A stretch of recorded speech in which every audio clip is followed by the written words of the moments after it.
এবং আপনি জেনে আশ্চর্য হবেন, বাউলরা মাঝে মাঝে সরাসরি বলেও ফেলে যে আমরা মুসলিমও না, হিন্দুও না, বাউল একটি আলাদা ধর্ম, লালনবাদ একটি আলাদা ধর্ম, একটি আলাদা মতবাদ। সুধীর চক্রবর্তী নামে একজন গবেষক আছেন, তিনি তার বই ব্রাত্য লোকায়ত লালন নামক বইয়ে লিখেন, একজন লালন ভক্তের একটা কোটেশন তিনি ওইখানে উল্লেখ করেছেন। তিনি বলেন যে আমরা বাউল, আমাদের ধর্ম আলাদা, আমরা না হিন্দু না মুসলমান। এমনকি আপনি শুনলে আশ্চর্য হবেন, বাউলেরা মসজিদে যায় না, বাউলেরা মন্দিরে যায় না, তারা জুমা, রোজা, ঈদ এগুলো পালন করে না। তাহলে তাদের এবাদত কি?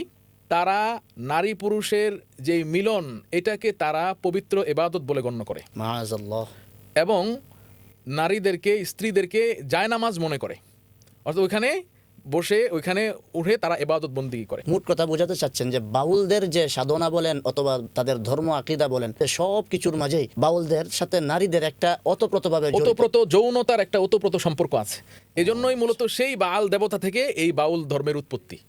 তা আমরা তো মনে করি যে তারা কত বড় মুসলমান, তারা কত আধ্যাত্মিক কথা বলে, রুহানি কথা বলে, কত গভীর গভীর জীবনের, কত গভীর গভীর পর্যায়ের কথা বলে।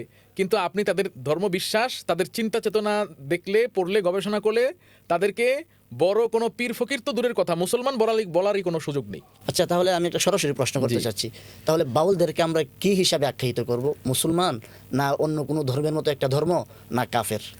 দেখুন, ধর্ম বলতে আমরা যেটা বুঝি যে একটা আলাদা মতবাদ, একটা চিন্তা চেতনা। বাউলদের যেই মানে জীবন আচরণ, বাউলদের যেই সাধনা ভজনা, সব কিছু দেখলে মনে হয় যে এটাকে আলাদা একটা ভ্রান্ত মতবাদ হিসেবে আমরা এটা বলতে পারি, বাউলদের ভ্রান্ত মতবাদ। কারণ ডক্টর সুধীর চক্রবর্তী তিনি যে বইটি লিখেছেন, তার বইয়ের নাম ব্রাত্য লোকায়ত লালন। সেখানে যে একজন বিখ্যাত লালন ভক্ত, সে নিজেও বাউল, সে বলছে আমরা হিন্দুও না, মুসলিমও না, এমনকি আমাদের কালিমা হচ্ছে লা ইলাহা ইল্লাল্লাহ লালন রসুল্লাহ। আপনি কল্পনা করতে পারেন আস্তাগফিরুল্লাহ। যে কালিমাকে তারা চেঞ্জ করে ফেলেছে। তো এতক্ষণ